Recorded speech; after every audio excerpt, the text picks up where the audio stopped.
بسم اللہ الرحمن الرحیم الحمد للہ رب العالمین والصلاة والسلام علی اشرف الانبیاء والمرسلین سیدنا و مولانا ابی القاسم محمد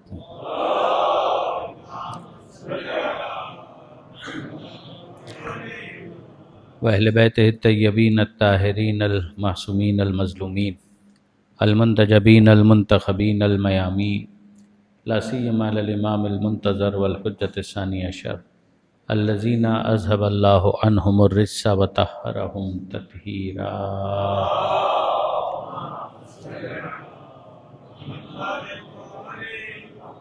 واللعنۃ الدائمۃ الباقیۃ علی اعدائہم اجمعین من یوم ظلمہم الی قیام یوم الدین۔ رب اشرح لی صدری ویسر لی امری واحلل عقدۃ من لسانی یفقہوا قولی وجعلنی خالصا لوجہک الکریم یا اللہ۔ صلوات علی محمد و آل محمد۔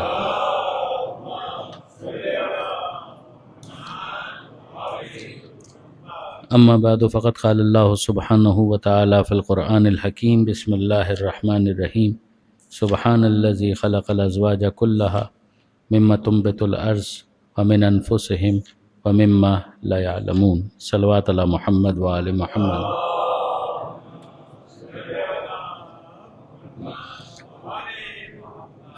برادران عزیز و خاران محترم، سورہ مبارکہ یاسین کی آیت نمبر 33، 34، 35 اور 36 یہ آخری گروپ تھا آیتوں کا کہ جن پر کل ہم گفتگو کر رہے تھے۔ ارشاد پروردگار ہوتا ہے کہ آیت لہم الارض المیتہ، ان کے لیے نشانی ہے، آیت نشانی ہے، الارض المیتہ مردہ زمین میں، احییناہا ہم اس کو زندہ کرتے ہیں، ہم نے اس کو زندہ کیا، واخرجنا منہا حبہ اور ہم نے اس سے دانوں کو نکالا، جو گرینز ہیں، جو اناج ہے، یہ ہم نے اس سے نکالا۔ یعنی اس کی زندگی کی دلیل کیا ہے؟ اس کی پروڈکٹیوٹی، کہ وہ جو زمین بظاہر بالکل مردہ محسوس ہو رہی تھی اس کی زندگی ہے، اور زندگی کی دلیل کیا ہے؟ کہ اس میں سے کچھ نہ کچھ پروڈیوس ہو رہا ہے، اس میں کچھ نہ کچھ ترقی ہو رہی ہے۔ یہ اسلام کی نظر میں ترقی زندگی کی دلیل ہے، اور اگر ایک انسان بھی اس دنیا میں رہتے ہوئے ترقی کرتا ہے، آخرت کے لیے کچھ نہ کچھ اپنے آپ کو وہ ڈیولپ کر رہا ہے، تو اسلام کی نظر میں وہ شخص زندہ ہے، وہ زندگی کی طرف جا رہا ہے۔ اور اگر وہ ایسا نہیں کر رہا تو ممکن ہے کہ بایولوجیکلی وہ آپ کو زندہ نظر آئے، مگر اسلام جس زندگی کی بات کرتا ہے اس اعتبار سے وہ زندہ نہیں ہے۔ ورنہ آپ زمین کو بھی دیکھیں تو زمین اپنے وجود کے اعتبار سے زمین تو ہے، تو پھر اس میں زندہ اور مردہ کا کانسیپٹ کہاں سے آیا؟ تو صرف ہونا اس کو زندہ نہیں بتاتا، ہونے کے بعد اس کا پروڈکٹیو ہونا، یعنی ایسا ہونا کہ جس کے ذریعے سے کچھ نہ کچھ فائدہ اور نفع حاصل ہو سکے، کچھ چیزیں ایوالو ہو سکیں، کچھ ارتقاء ہے کہ جو اس سے جاری ہو سکے۔ تو وہ قرآن کی نظر میں ترقی ہے کہ جس کو ایکویٹ کیا جاتا ہے حیات کے ذریعے سے، جس کو ایکویٹ کیا جاتا ہے زندگی کے ذریعے سے۔ اس کو بھی آپ ملا لیجئے اس کے حوالے سے۔ اگر آپ سورہ منافقون میں دیکھیں گے تو پروردگار عالم نے ان منافقین کو مردہ تعبیر کیا کہ جمادات کی طرح سے لکڑیاں ہیں کہ جن کو معلق کر دیا گیا ہے۔ تو اگر لکڑیاں معلق ہوتی ہیں تو زمین کے اندر وہ پیوست نہ ہو تو ان کے اندر وہ زندگی بھی نہیں ہوتی کہ جو ایک پودے کے اندر ہوتی ہے۔ تو خداوند متعال نے ان کو ایکویٹ کیا ہے اس کے ساتھ کہ یہ ایسے ہیں کہ جن کو زندہ نہیں کہا جا سکتا۔ تو بظاہر اگر آپ دیکھیں تو چلتے پھرتے نظر آ رہا ہے، مگر چلتے پھرتے ہونے کے باوجود اسلام کہتا ہے کہ صرف وجود ہونا، یہ ایک بایولوجیکل لائف تو ہو سکتی ہے، مگر وہ زندگی کہ جس کو ہم زندگی کہتے ہیں اس کے اندر کوئی نہ کوئی پروڈکٹیوٹی ہونی چاہیے، کہ تم اس دنیا میں رہتے ہوئے کچھ ایسا کرو کہ جو آخرت میں تمہارے لیے پروڈکٹیو ہو سکے، تب تم زندہ ہو۔ میں اس لیے خاص طور پر اس کی طرف متوجہ کر رہا ہوں کہ آگے جب ہم بڑھیں گے آیتوں میں ممکن ہے کہ آج کی تقریر میں یہ بات نہ آئے، ورنہ انذار کے ساتھ بھی اس چیز کو بیان کیا گیا کہ حبیب یا رسول ان کو ڈرا سکتے ہیں کہ جو زندہ ہوں، یعنی جن کے اندر پوٹینشلی حیات موجود ہو۔ تو اگر ایک ایسا شخص ہے کہ جو بایولوجیکلی زندہ ہے مگر اس کا دل پوری طریقے سے مردہ ہو چکا ہے، وہ ریسیو کرنے کے لیے تیار نہیں ہے، اور ان ادر ورڈز اس کیفیت میں ہے کہ جس کو ہم نے ارلیئر ڈسکس کیا تھا ابتدائی تقاریر کے اندر کہ انما تنذر من اتبع الذکر وخشی الرحمن بالغیب، کہ آپ تو اس کو ڈرا سکتے ہیں کہ جو نصیحت کی اتباع کرنے والا ہے یا رحمان کا خوف اس کے دل میں ہے۔ تو آپ نے غور کیا کہ وہاں پر میں نے گزارش کی تھی کہ یہ 2 پری ریکویزٹ پورے ہوں تب وہ نبی کے ہدایت کے انذار کے سگنلز کو ریسیو کرنے کی پوزیشن میں آتا ہے. تو اگر وہ ریسیو کرنے کی پوزیشن میں ہے تب وہ زندہ ہے، اور اگر وہ ریسیو کرنے کی پوزیشن میں نہیں ہے تو اس کا مطلب یہ ہے کہ وہ پوٹینشلی مردہ ہو چکا ہے، چاہے وہ چلتا پھرتا جیتا جاگتا وجود آپ کو دکھائی دیتا ہو. ایک بہت اہم کتاب ہے، اس کتاب کی طرف میں متوجہ ضرور کرنا چاہوں گا. ممکن ہے کہ پہلے بھی کسی مجلس کے اندر، اس سال کی نہیں لیکن پچھلے سالوں میں نے متوجہ کیا ہو، اور وہ ہے حضرت علامہ سید علی نقوی صاحب کی کتاب جس کا نام ہے زندگی کا حکیمانہ تصور، اسلام کی حکیمانہ زندگی. ان دونوں ناموں سے یہ کتاب آئی ہے، تھوڑے بہت فرق کے ساتھ، بیسک کنٹینٹ اس کا سیم ہے، اسلام کی حکیمانہ زندگی. اس کا جو بیس ہے، بنیادی جو فنڈامنٹل پوائنٹ ہے وہ یہ، جہاں سے وہ شروع کرتے ہیں کہ جو زندگی ہے، جب ہم کہتے ہیں زندگی کا حکیمانہ تصور، تو وہ زندگی ہے کیا کہ جس کو ہم اس وقت ڈسکس کر رہے ہیں؟ صرف بائیولوجیکل وجود اس کی ہم بات کر رہے ہیں کہ ہم اس کی بات نہیں کر رہے ہیں. ہم اس زندگی کی بات کر رہے ہیں کہ جس کو اسلام زندگی مانتا ہے. تو اس کی بنیاد میں یہ ساری باتیں موجود ہیں کہ اگر ایک انسان صرف جانور ہی کی طرح سے زندہ رہنا چاہتا ہے تو ٹھیک ہے، وہ بائیولوجیکل لائف ہے، لیکن اس سے آگے اگر وہ جانا چاہتا ہے تو پھر یہ اسلام کی نظر میں انسان کا وہ ہدف ہے، وہ آبجیکٹو ہے کہ جو اس کو حاصل کرنے کے لیے اپنی زندگی کو آگے بڑھانا ہے، اس کے اندر وہ گروتھ آنی چاہیے. یہاں جو پروردگار عالم نے فرمایا اس کو بھی انہوں نے وہاں پر مثال کے طور پر بیان کیا کہ آیت الہم الارض المیتہ، ان کے لیے نشانی ہے مردہ زمین میں، کہ زمین مردہ تھی یعنی تھی زمین، مگر اس کو ہم مردہ کہہ رہے ہیں کس وجہ سے؟ کہ اس کے اندر ابھی کوئی رویدگی ہمیں نظر نہیں آتی، وہاں پہ کوئی جرمینیشن ہم کو دکھائی نہیں دیتی، کوئی گروتھ ہم کو نظر نہیں آتی. لیکن پھر ہم نے کیا کیا کہ احییناہا، ہم نے اس کو زندہ کیا، واخرجنا منہا حبا، اور ہم نے اس سے دانوں کو، گرینز کو نکالا، فمنہ یاکلون، تو اس سے وہ کھا بھی لیتے ہیں، اس سے ان کی غذائی ضرورت جو ان کا فوڈ کا ریکوائرمنٹ ہے وہ پورا ہو جاتا ہے. وجعلنا فیہا جنات من نخیل وعناب، اور اس میں ہم نے باغات کو قرار دیا، اسی زمین کے اندر ہم نے باغات کو بھی قرار دیا.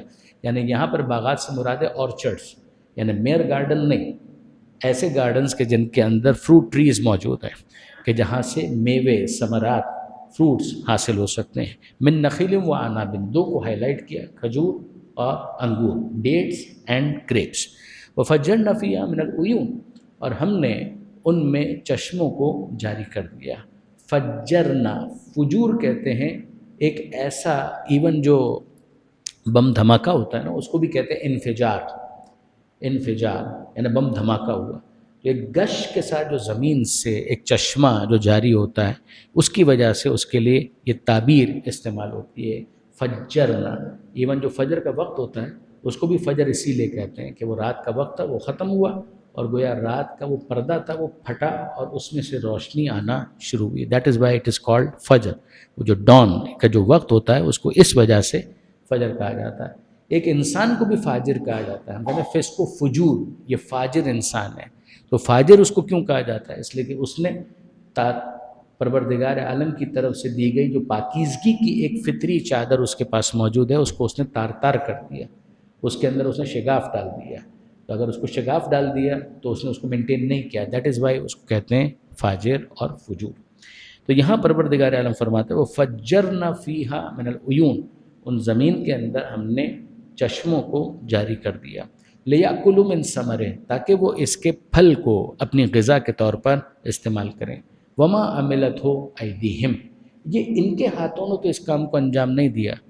یعنی یہ جو پروردگار کا اصرار ہے اس بات پر غور کیجیے گا کہ پروردگار یہ فرماتا ہے کہ تم اگر یہ کہو کہ مثال کے طور پر ہمارے پاس خدا کے وجود کا کوئی ایکسپیریمنٹل ثبوت نہیں ہے تو what sort of experimental proof you are expecting, یعنی کس قسم کا آپ کو ایکسپیریمنٹل پروف چاہیے. یہ یاد رکھیے گا، ایتھیسٹ جو ہیں، جو ملحدین ہیں، اگر آپ ان کو پڑھتے چلے جائیں تو وہ جن چیزوں کے اندر پناہ تلاش کرتے ہیں وہ یہ ہے کہ بھائی ہماری آنکھوں سے ہم دیکھ نہیں سکتے، ہم کانوں سے خدا کی آواز کو سن نہیں سکتے، ہم ناک سے اس کی خوشبو کو سونگھ نہیں سکتے، ہاتھ سے اس کو چھو نہیں سکتے. تو ایز اے ریزلٹ وہ ہماری سینسز کی رینج میں تو نہیں آ رہا. جو ہماری سینسز کی رینج میں نہیں آ رہا تو ہم اس کو کیسے مان سکتے ہیں؟ یہ ایک بہت پرانا اعتراض ہے کہ جو چلا آ رہا ہے. اس میں وہ افراد کے جو بالکل ایکسٹریم پر جاتے ہیں، ایگزیجوریٹ کرتے ہیں، وہ کہتے ہیں وی آر ایتھیسٹ، کہ ہم ملحد ہیں، ہم خدا کا انکار کرتے ہیں.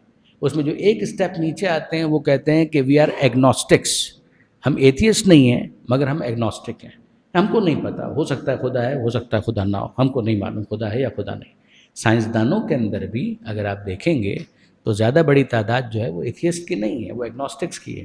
وہ کہتے ہیں اس لیے کہ بہرحال ہمارا معاملہ یہ ہے کہ ہم تو عقل کی بھی بات نہیں کرتے. یعنی شاید میں نے پہلے بھی کبھی 2 سال 3 سال پہلے یہ بات گزارش کی تھی اسی ممبر سے، پھر دہراتا ہوں، اور ہو سکتا ہے کہ یہ بھی میرے نوجوان دوستوں کے لیے مفید ہو، کہ اگر آپ یہ سمجھ رہے ہیں کہ سائنسدان حضرات جو ہے وہ انٹلیکٹ کو سپریم مانتے ہیں، وہ نہیں مانتے. وہ انٹلیکٹ کو ایک ٹول کے طور پر استعمال کرتے ہیں، وہ اس کو سپریم نہیں مانتے ہیں. یعنی اگر آپ ان سے پوچھیں کہ آپ کے پاس ٹول کیا ہے تو وہ کہتے ہیں عقل کو ایز اے ٹول تو ہم استعمال کرنے کے لیے تیار ہیں، مگر یہ جو ملازمات عقلیہ وغیرہ ہے نا، اس کے ذریعے سے آپ ہم کو قائل کرنے کی کوشش مت کریں. ہم کو تو آپ بتائیے سینسز کے ذریعے سے ہم کیا دیکھ سکتے ہیں، کیا سن سکتے ہیں. ہم لیب کے اندر جس کو ایکسپیریمنٹ کر سکتے ہیں، ہم اپنے تجربات میں جس کو لا سکتے ہیں، ہم اس کو مانیں گے، اس میں عقل ہمیں سپورٹ کر دے گی. لیکن آپ ہمیں ملازمات عقلیہ کے ذریعے سے کہ جب ایسا ہے تو ایسا کیسے ہوگا، ایسا ہے تو ویسا کیسے ہوگا، اس کی طرف آپ ہمیں راغب کرنے کی کوشش نہ کریں. اچھا، اب اگر آپ اس کو دیکھیں تو کیا واقعاً ہر جگہ یہ بات اسی طریقے سے چلتی ہے؟ یعنی پھر واپس مجھے ذکر کرنا پڑے گا، حالانکہ میں بہت تیزی کے ساتھ آج آگے جانا چاہ رہا تھا. حضرت علامہ سید علی نقی صاحب کی معرکۃ الآراء ایک اور کتاب ہے، اور اس کتاب کا نام ہے خدا کی معرفت خدا. 150 پونے 200 صفحے کی کتاب ہے، مگر میں پچھلے 7-8 سال سے تو مختلف ممبروں سے یہ بات کہہ رہا ہوں کہ مجھے تلاش ہے کہ واقعاً کوئی ایسا شخص کہ جو انگریزی کے اندر اتنی مہارت رکھتا ہو کہ ایز اے فرسٹ لینگویج جس طریقے سے انگریزی کہی جاتی ہے اسی طریقے سے بولنے والا ہو. تو یہ چند کتابیں ہیں کہ جن کا ترجمہ انگلش میں لازماً ہونا چاہیے. چند کتابیں ہیں لازماً ان کتابوں کا انگریزی میں ترجمہ ہونا چاہیے، اور یہ ہو ہی جائے گا، اس لیے کہ اب بہرحال ٹرانسلیشن خود اپنی جگہ پر ایک بہت آسان فینومینا بن چکا ہے، جو اے آئی کے ذریعے سے اور ان کے ذریعے سے بہت. لیکن یہ کہ بہرحال کتاب ایکسلنٹ ماسٹر پیس ہے. اس میں اور دیگر ان کے جو مواعظ ہیں توحید سے متعلق، اس کے اندر انہوں نے کہا کہ ٹھیک ہے اگر آپ یہ بات کہتے ہیں تو اصولی طور پر ہم آپ کو غلط سمجھنے کے باوجود رعایت دینے کے لیے تیار ہیں. اگر ہر جگہ آپ یہی کریں، اگر ہر جگہ آپ یہی کریں تب تو ٹھیک ہے. مثال کے طور پر اگر ڈاکٹر کے پاس آپ جاتے ہیں تو ڈاکٹر جو ہے وہ تھرمامیٹر کے ذریعے سے بخار ناپتا ہے، ایسا ہی ہے نا. یہ سائنسی کا دیا ہوا طریقہ ہے جس کے لیے ہم ان کے شکر گزار ہیں. تو اب آپ نے تھرمامیٹر جب منہ میں رکھ دیا اور اس کے بعد اس میں دیکھا کہ پارا کہاں تک آیا، تو آپ نے کہا کہ 100 ڈگری بخار ہے. تو یہ بخار اس کے اندر آ گیا ہے، یا بخار دیکھ رہے ہیں یا بخار تو نہیں دیکھ رہے ہیں. تو آپ تو دیکھ رہے ہیں ایک تھرمامیٹر کہ جس کے اندر ایک پارا ہے وہ یہاں تک آ گیا، اور آپ نے کہا ان لائنز تک اگر پہنچ گیا تو ہم کہیں گے کہ یہ بخار 100 ڈگری ہے. اگر اس تک پہنچ گیا تو ہم کہیں گے 101 ڈگری، اس تک پہنچ گیا تو ہم کہیں گے 102 ڈگری ہے. انصاف سے آپ بتائیے کہ اس میں آپ کر کیا رہے ہیں؟ کیا آپ بخار کو دیکھ رہے ہیں؟ جناب جی نہیں. تو کیا آپ ملازمہ عقلیہ کا استعمال نہیں کر رہے کہ ہم نے عقل کے ذریعے سے اس بات کو سمجھا ہے کہ جب پارا یہاں تک ہوتا ہے تو اس وجود کے اندر کہ جس میں ہم نے اس تھرمامیٹر کو رکھا تھا، ہم کو یہ سمجھ میں آتا ہے کہ جب یہاں تک ہے تو وہاں پر یہ بخار یہاں تک ہوگا. تو کہاں پھر آپ اپنے اس اصول کے اوپر باقی تو نہیں رہ پائے. یاد رکھیے گا برادران عزیز، نشانی کا مطلب ہی یہ ہوتا ہے کہ ایک نشانی نظر آئے اور اس کے ذریعے سے کسی حقیقت کو سمجھا جائے. آپ نے پارے کو دیکھا نشانی کے طور پر اور بخار کی حقیقت کو سمجھا، اس کے بارے میں ایک اندازہ لگایا کہ چونکہ نشانی یہ بتا رہی ہے کہ یہ پارا یہاں تک ہے تو نتیجہ ہمارا یہ ہے کہ بخار وہاں تک ہوگا. یہی تو خدا سمجھا رہا ہے کہ اتنا تمہاری آنکھوں میں کہاں دم خم ہے کہ تم خدا کے وجود کو دیکھ سکو. ہم نے تمہیں اس کا مکلف بھی نہیں کیا، یہ شان خدا کے بھی خلاف ہے، مگر نشانیاں ہم تم کو اتنی دکھلاتے ہیں. پیدا ہونے والا بچہ تمہارے سامنے ہے، اگتا ہوا غلہ تمہارے سامنے ہے، طلوع ہوتا ہوا سورج تمہارے سامنے ہے، چاند کی چاندنی تمہارے سامنے ہے، بارش کا برسنا تمہارے سامنے ہے، جذب ہوتے ہوئے پانی کا اس غلے کو غذا فراہم کرنا تمہارے سامنے ہے. ان سب کو دیکھنے کے بعد تمہارے لیے کوئی ملازمہ ثابت نہیں ہوتا کہ مخلوق ہے تو خالق بھی ہوگا، مملوک ہے تو مالک بھی ہوگا، مصنوع ہے تو صانع بھی ہوگا، اگر پروڈکٹ ہے تو کوئی پروڈیوسر بھی ہوگا، اگر آبجیکٹ ہے تو کوئی مینوفیکچرر بھی ہوگا۔ درود بھیجیے گا محمد و آل محمد۔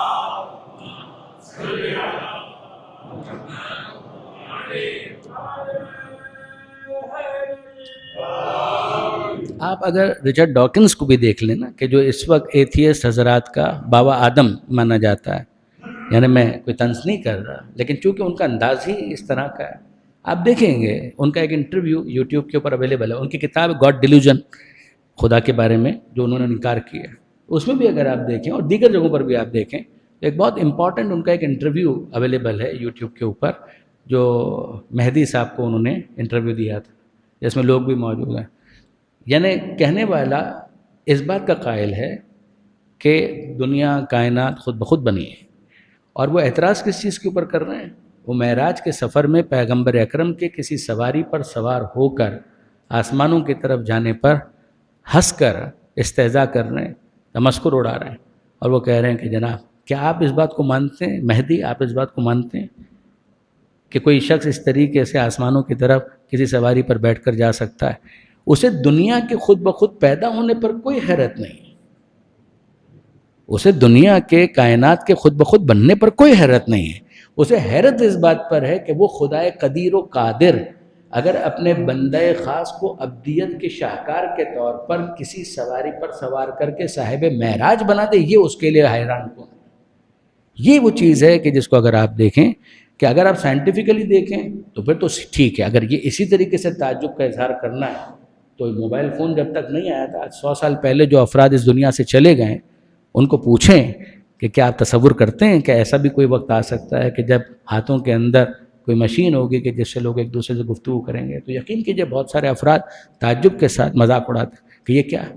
ایک ہوتا ہے عقلی طور پر محال ہونا، اور ایک ہے عقلی طور پر آپ کے سامنے مشاہدے میں نہ ہونا، اس سے وہ عقلی طور پر محال نہیں ہو جاتا۔ آپ نے سونے کا پہاڑ نہیں دیکھا، آپ نے سونے کا پہاڑ نہیں دیکھا تو سونے کا پہاڑ نہیں ہو سکتا۔ اس وقت آپ کو نظر نہیں آ رہا، بالکل درست ہے، مٹی کا پہاڑ ہوتا ہے، ہمارے سامنے جو ماؤنٹینز ہوتے ہیں وہ جس طرح کے ہوتے ہیں، راکس جیسی ہوتی ہیں ویسی ہوتی ہیں، سونے کے پہاڑ نہیں ہوتے۔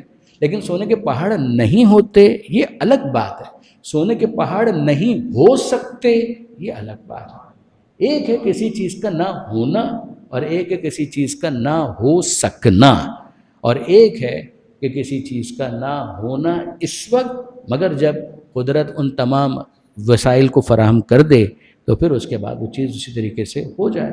ورنہ تو اگر آپ دیکھیں تو برادران عزیز، سورج طلوع ہوتا ہے، بہت بڑی نشانی ہے، اگر سورج طلوع ہونا ترک کر دے تو سیدھی سی بات ہے کہ وہ ایک سسٹم ہے، وہ ہٹ جائے گا، ختم ہو جائے گا، تو انسان فوراً چونکے گا۔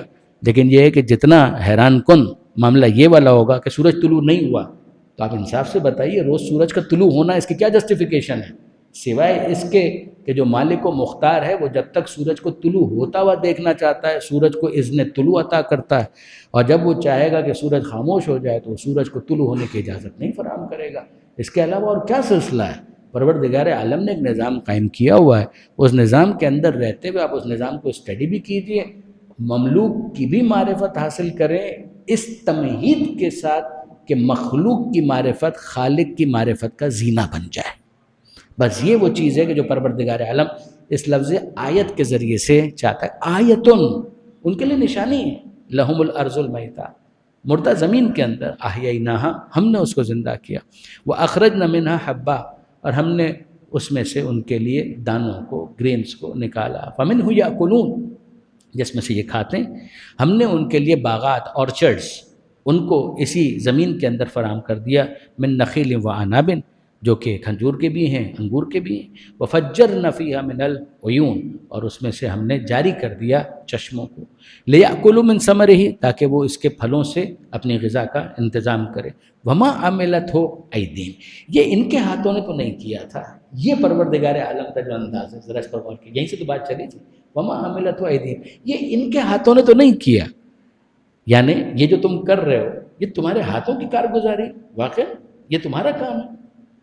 اب یہاں پر اگر آپ تھوڑا سا سورہ واقعہ کی ان آیتوں کو لے کر کمال ہے سورہ واقعہ کی وہ آیتیں کمال ہیں کہ جس میں پروردگار عالم نے باقاعدہ مخاطب کیا افرأیتم ما تمنون، کیا تم نے دیکھا اس قطرہ مادہ حیات کو کہ جسے تم ٹپکاتے ہو.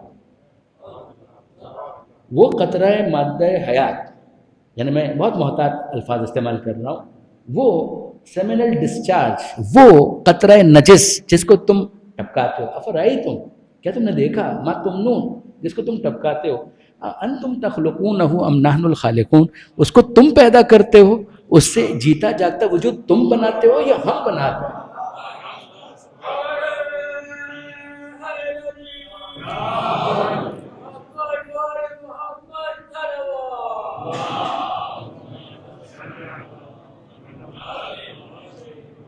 یعنی پروردگار عالم کہ تم کہہ رہے ہو جب تک ہمارے تجربات کی حدود میں نہیں آئے گا تب تک ہم خدا کو کیسے مانیں، اس کے بعد تم یہ کہہ رہے وہ ایک قطرہ نجس جس کو تم نے ٹپکایا، تم اس کے ذریعے سے ایک جیتا جاگتا وجود بناتے ہو، ام نحن الخالقون، یا ہم اس کو پیدا کرتے ہیں.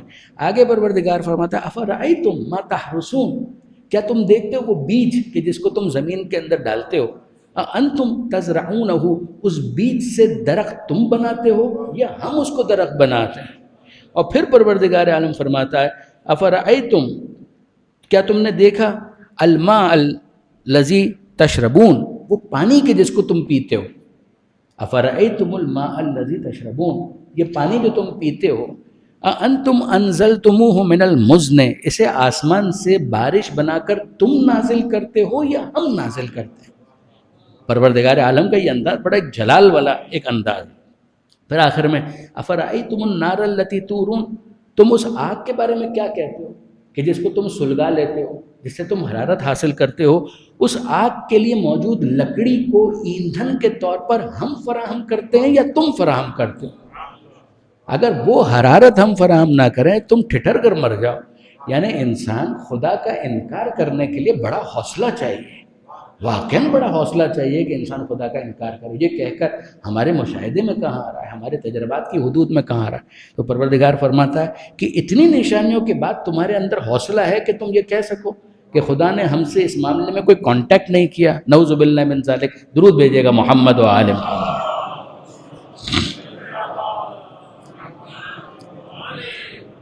تو اب یہاں پر پروردگار فرماتا ہے افلا یشکرون، کہ اس کے بعد بھی یہ شکر ادا نہیں کرتے. ان کو تو شکر ادا کرنا چاہیے، ورنہ برادران عزیز آپ خدا کو نکال دیجئے، خدا کو تو کوئی فرق نہیں پڑے گا. آپ خدا کو نکال دیجئے، معاشرے سے نکال دیجئے، اپنے دل و دماغ سے نکال دیجئے.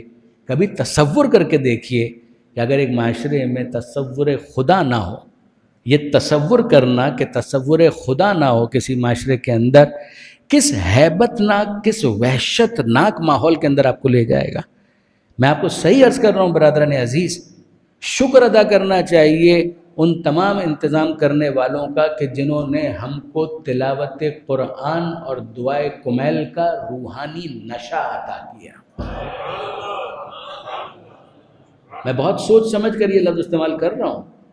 شکر کرنا چاہیے پروردگار عالم کا کہ ہم وہاں ہیں کہ جہاں پر ہمارے سامنے وہ محفلیں ہیں، وہ محافل ہیں کہ جہاں پر کہیں قرآن کی تلاوت ہو رہی ہے، کہیں دعائے کمیل ہے، کہیں دعائے عرفہ ہے، کہیں شب عید کے اعمال ہیں، کہیں شب قدر کے اعمال ہیں. کوئی تو ہے کہ جس کو یاد کر کے ہم آنسو بہا کر دل ہلکا کر سکتے ہیں. ورنہ یقین جانیے کہ اگر یہ روحانی نشہ نہ ہو تو سوائے نائٹ کلب اور پب اور بار کے سوا کوئی دوسری پناہ گاہ نہیں ہوگی جہاں پر انسان اپنی زندگیوں کو اسی طریقے سے ضائع کرتا چلا جائے کہ قرآن کی نظر میں اس قابل بھی قرار نہ پائے کہ اس کو زندہ کہا جا سکے، جس کو حی ڈکلیئر کیا جا سکے. یہاں پروردگار عالم نے فرمایا افلا یشکرون، کیا اس کے بعد بھی یہ شکر ادا نہیں کرتے؟ سبحان الذی، بے عیب ہے وہ ذات، خلق الازواج کلھا، کہ جس نے جوڑے خلق کیے. تم تنہا کیا زندگی گزارو گے؟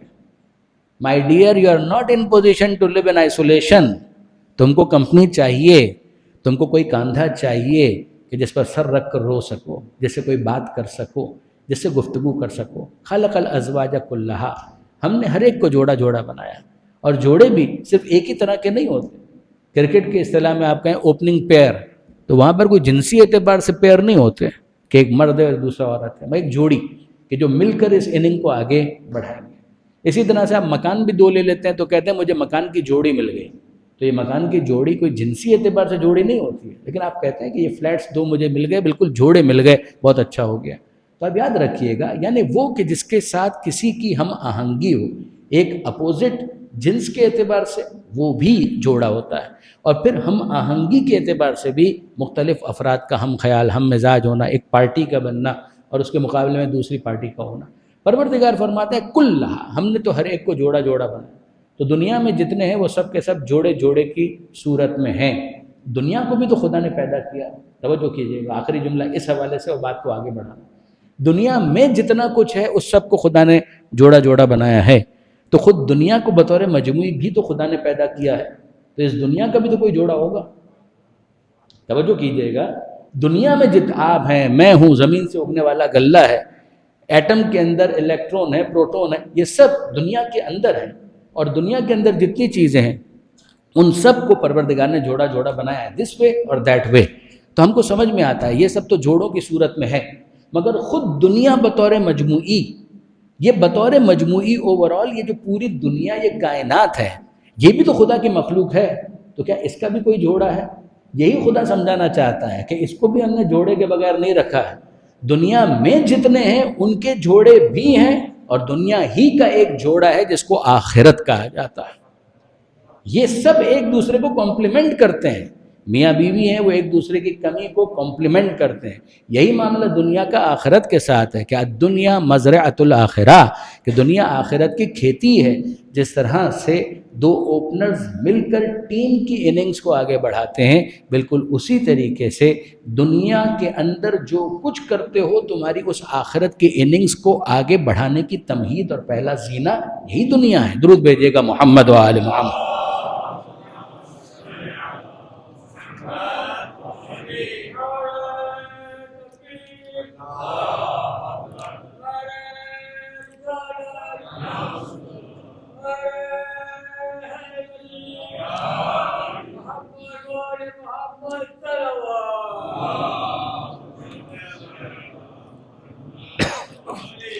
اور اب آیت نمبر 37 کی طرف، وَآیَةٌ لَهُمُ اللَّیْلُ، یہ دوسرا موقع آیا کہ جب پروردگار نے اس طرح سے نشانی کا تعارف کروایا۔ وہ تھا وَآیَةٌ لَهُمُ الْأَرْضُ الْمَیْتَةُ، ان کے لیے نشانی ہے مردہ زمین میں۔ اب پروردگار فرماتا ہے وَآیَةٌ لَهُمُ اللَّیْلُ، ان کے لیے نشانی ہے رات میں، نَسْلَخُ مِنْهُ النَّهَارَ، کہ جس سے ہم دن کو اتار لیتے ہیں، فَإِذَا هُمْ مُظْلِمُونَ، اور جب ہم دن کو اتار لیتے ہیں تو پھر ہوتا کیا ہے، وہ اچانک تاریکیوں کے اندر چلے جاتے ہیں۔ یہ نسلخو کا جو لفظ ہے نا، سین لام خا، یہ اس کا حروف اصلی ہیں، یعنی جس کو آپ کہیں گے اس کی روٹ، اس کا جڑ، یہ اس وقت استعمال ہوتا ہے کہ جب آپ کبھی کسی جانور کو دیکھیں اس کی کھال کو اتارا جاتا ہے۔ جب عید قربان کے موقع پر اگر آپ دیکھیں کہ بکرا ہے، اس کو ذبح کیا، اس کو پھر آپ نے لٹکا دیا، تو پھر اس کے بعد آہستہ آہستہ جو قصاب ہوتا ہے وہ کیا کرتا ہے، اس کی کھال کو اتارتا ہے۔ یہ گائیں ہیں، اس کی کھال کو اتارا جاتا ہے، تو جب اس کو اتار لیا جائے تو جو اس کا انر ہے وہ ظاہر ہو جاتا ہے، یعنی یہ اس کے اوپر چڑھا دیا گیا تھا، اور اب جب اس کو اتار لیا گیا تو جو اس کے اندر جو باطن میں تھا وہ بالکل ظاہر ہو گیا۔ یہاں پروردگار فرماتا ہے ان کے لیے نشانی ہے رات میں، نسلخ منہ النہار، جس سے ہم دن کی کھال کو اتار لیتے ہیں، آہستہ آہستہ اس کو اتار لیتے ہیں۔ یہ پہلے آہستہ آہستہ چڑھتی ہے اور پھر اس کے بعد آہستہ آہستہ اترتی ہے۔ یہ جو کھال، یہ جلد جو دن کی ہے، یہ زمین کے اور آسمان کے، سورج کے جو نظام کے نتیجے میں یہ سارا معاملہ جو ہمارے سامنے آتا ہے کہ جس کو ہم مشاہدہ کرتے ہیں، تو پروردگار عالم نے یہاں پر رات کو باطن سے تعبیر کیا کہ دن ہے، دن اس کے اوپر آ گیا، اور پھر آہستہ آہستہ جیسے خوب زوال کے موقع پر جب ڈکلائن ہوتا ہے اور سورج آہستہ آہستہ ڈھلنا شروع ہوتا ہے، تو پھر ہوتا کیا ہے کہ بالآخر یہ سفید چادر اترنا شروع ہوتی ہے، اور جب یہ سفید چادر اترتی ہے تو مغرب کے بعد پھر اچانک کیا ہے کہ جب یہ پوری چادر اتر گئی تو روشنی ختم اور آسمان کے اوپر تاریکی چھا گئی۔ تو پروردگار فرماتا ہے اس میں بھی ان کے لیے نشانی، کہ وہ ذرا سوچیں کہ اگر ایسا ہوتا کہ دن ہی دن ہو اور رات نہ آئے، اور رات ہی رات ہو اور دن نہ آئے، تو اس کے اندر بیلنس نہیں ہوگا۔ تو پروردگار عالم نے اس کے اندر بھی ایک نظام ایسا قائم کیا کہ جس کے اندر دن بھی ہے رات بھی ہے، یعنی وہ خاص طور پر علاقے کہ جہاں پر 6 مہینے کے لیے دن ہوتے ہیں اور 6 مہینے کے لیے راتیں ہوتی ہیں، وہ ایب نارمل ہیں، اگر آپ دیکھیں اس میں بہت سارے جو دینی وظائف ہیں وہ بھی انسان انجام اس طریقے سے نہیں دے پاتا، حل تو نکالا جاتا ہے مگر اس کو کوئی بہت آئیڈیل نہیں سمجھایا گیا.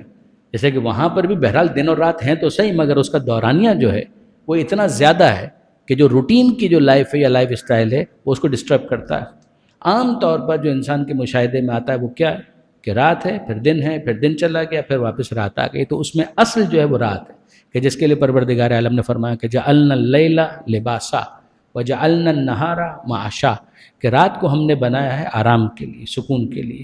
وجعلنا النہار معاشا، اور ہم نے دن کو بنایا ہے معاش کے لیے کہ تم اپنی روٹی روزی کمانے کے لیے، محنت کرنے کے لیے، مزدوری کرنے کے لیے آؤ. دوسرے کام بھی ہو سکتے ہیں، اور رات بھی بعض افراد کے لیے معاش کا ذریعہ ہو سکتی ہے. اب چوکی دار ہے، اس نے تو رات ہی کو جاگنا ہے، مگر یہ کہ یہ بہرحال روٹین سے ہٹ کر ایک کام ہے کہ جو وہ انجام دے رہا ہے. ورنہ صحیح معنوں میں کہ دن کو کام کے لیے بنایا، رات کو آرام کے لیے بنایا. اور رات کو دوسرا جو پرپس پروردگار عالم نے قرار دیا وہ عبادت ہے کہ انسان اس موقع پر سکون کے علاوہ جو دوسرا کام کرے وہ عبادت کرے. وہ نماز شب بھی ہو سکتی ہے.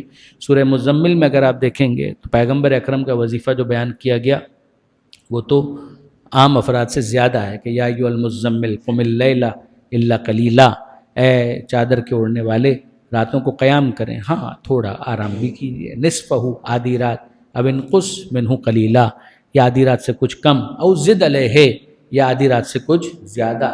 ورتل القرآن ترتیلا، اور اس موقع پر جب آپ قیام لیل کے لیے مصلی پر آئیں تو پھر ٹھہر ٹھہر کر قرآن پڑھیں. آپ کی زبان سے اپنا کلام سننا ہم کو اچھا لگتا ہے. یعنی یہ واقعاً میں کئی مرتبہ یہ جملہ مجلسوں کے اندر بھی کہہ چکا ہوں، یہاں پہ بھی عرض کرتا ہوں کہ میں جب بھی سورہ مزمل کی آیت پڑھتا ہوں تو مجھے تو ایسا لگتا ہے کہ عاشق اور معشوق کی گفتگو ہے کہ پروردگار فرمایا ورتل القرآن ترتیلا، کہ مالک تیرا ہی کلام ہے اور تیرا حبیب کا، میں اپنے حبیب سے چاہتا ہوں کہ رتل القرآن ترتیلا، ٹھہر ٹھہر کر اے حبیب آپ کلام سنائیے، ہمارا کلام آپ کی زبان سے سننا ہم کو اچھا لگتا ہے.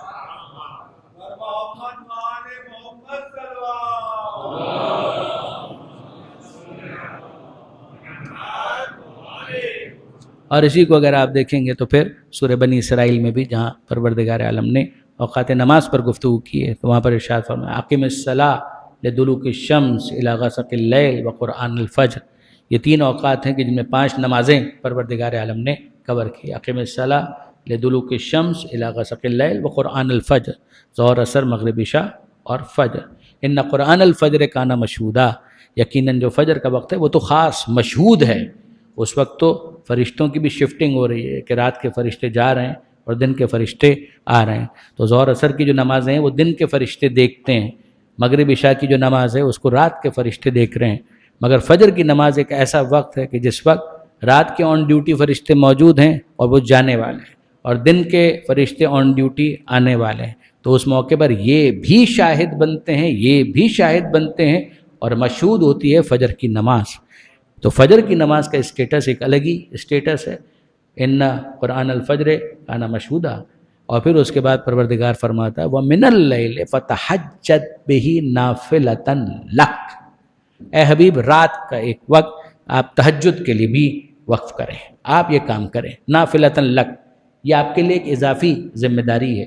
دوسروں کے لیے ہم نے 5 نمازیں واجب کی ہیں، تہجد مستحب ہے، مگر آپ کے لیے نَافِلَةً لَكَ، یہ آپ کے لیے ایک اضافی واجب ہے.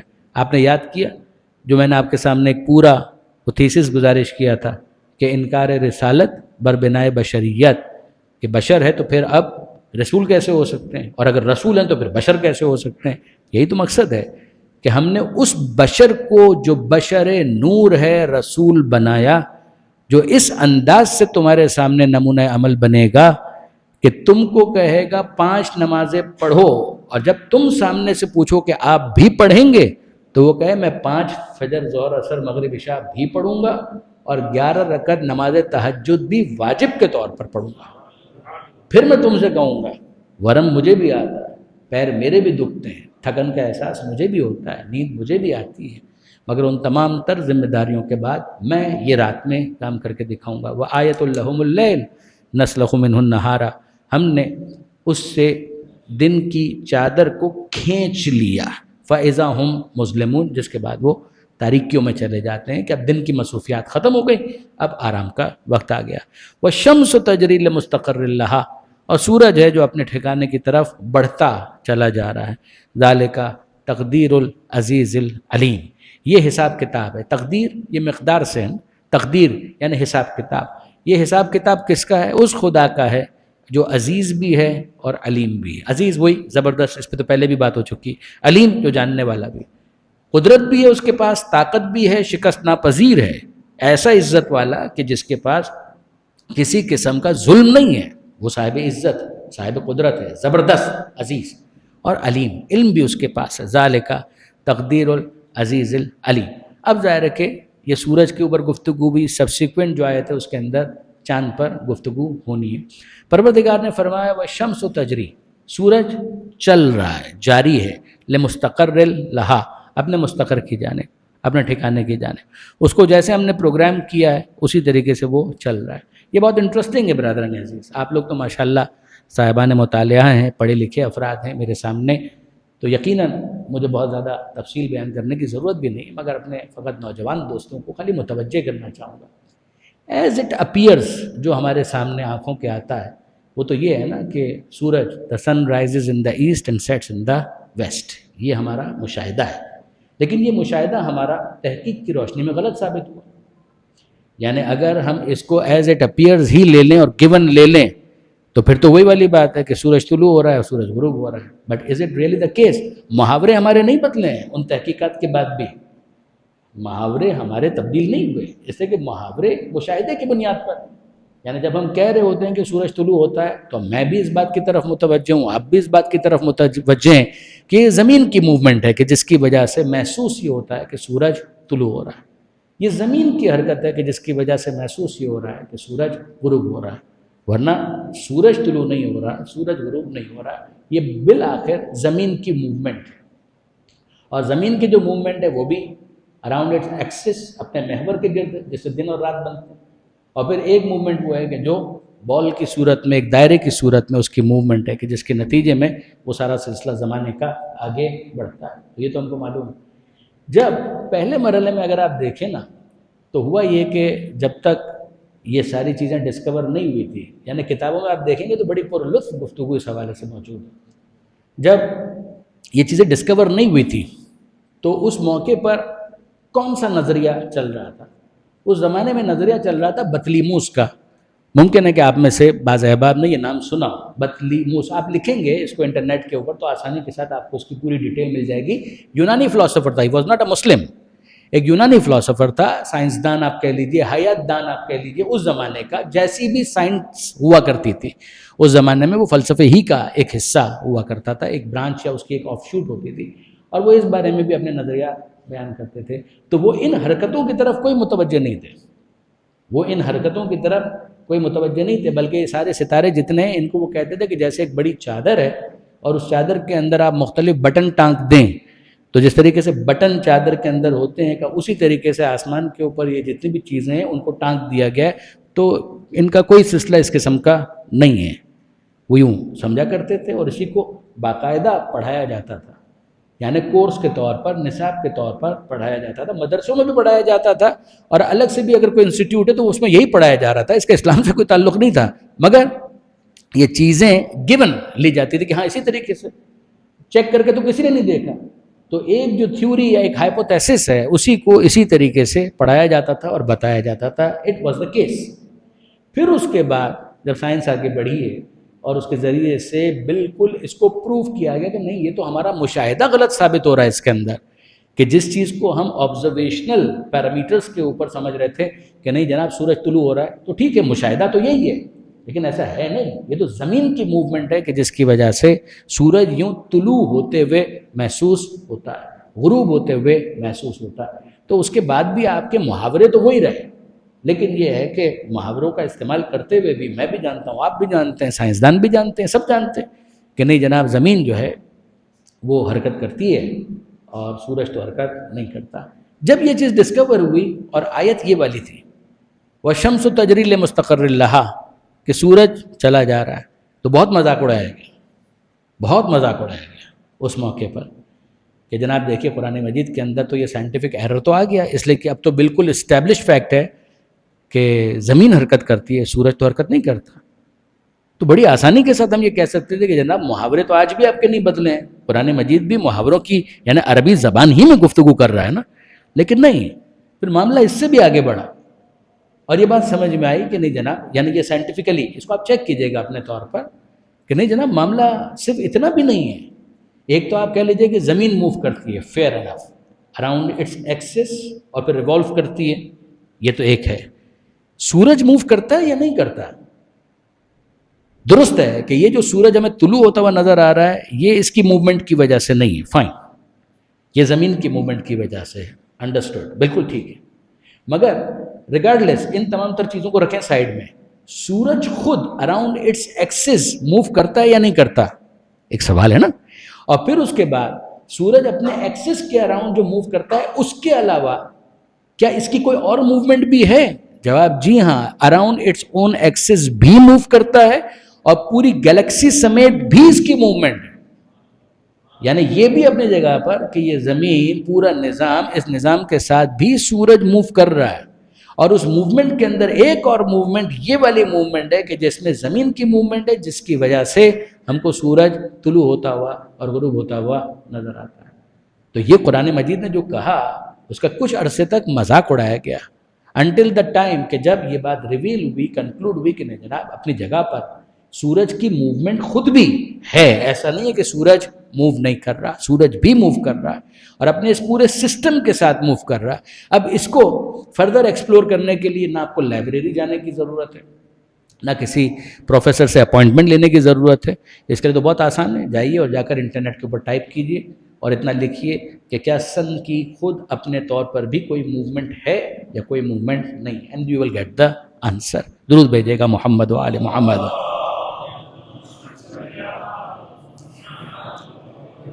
تو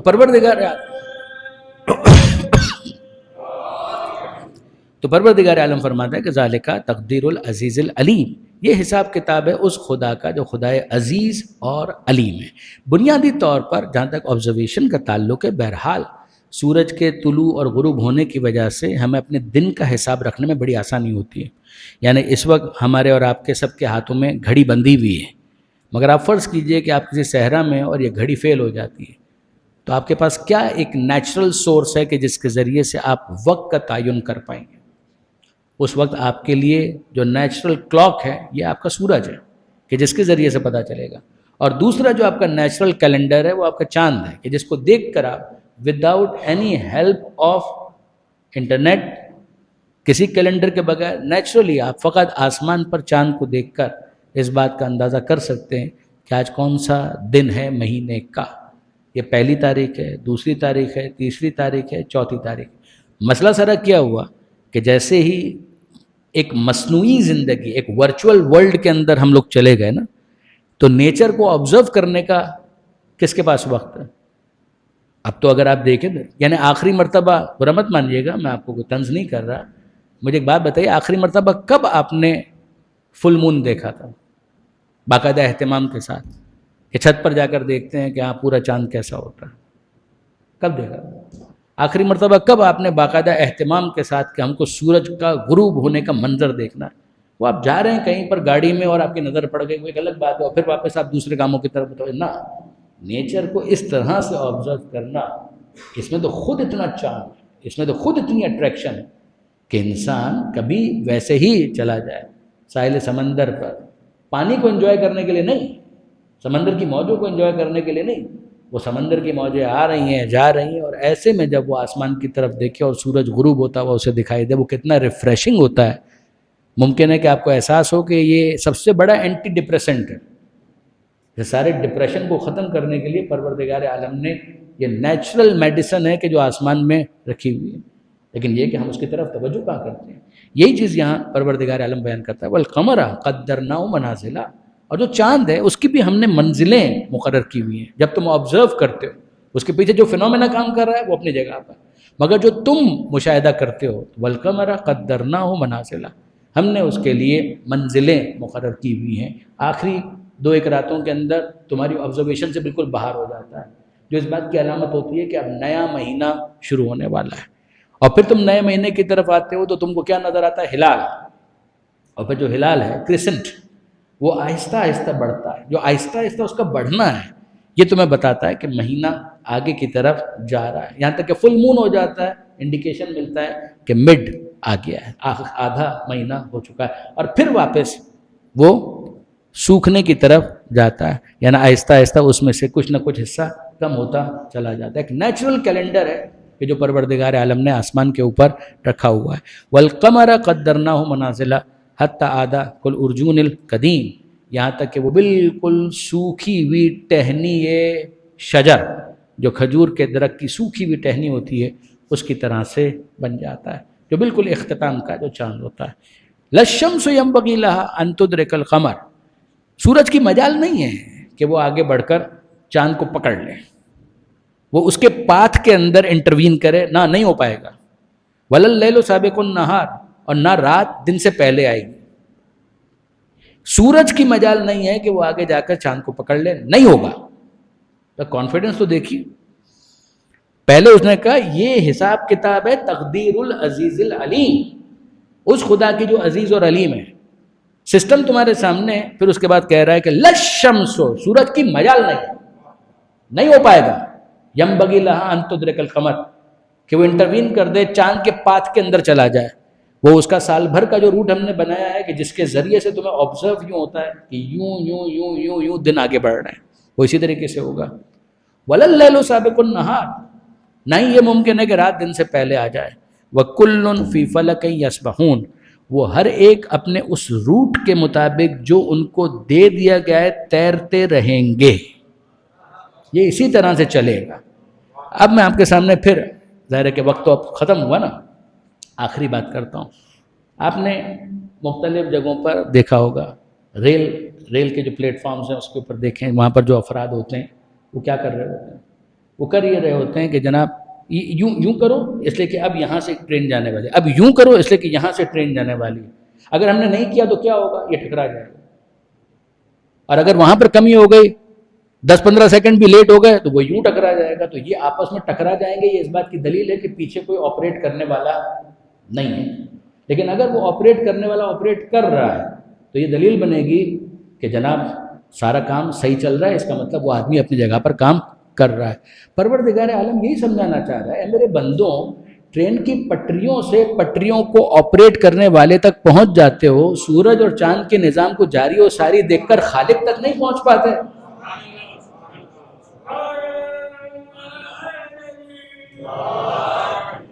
تو انصاف سے تو بتاؤ، جو تم کہہ رہے ہو ہمارے جب تک مشاہدے میں نہیں آئے گا تب تک ہم قبول نہیں کریں گے، جب تک ہم اپنے تجرباتی ادراک تک اس کو نہ محسوس کر لیں تب تک ہم ٹھیک ہے. اگر آپ کو یہ چیزیں اتنی اپیل کرتی ہیں پھر آپ ہیں، خدا ہے، مرنے کے بعد تو سب پتہ چل جائے گا.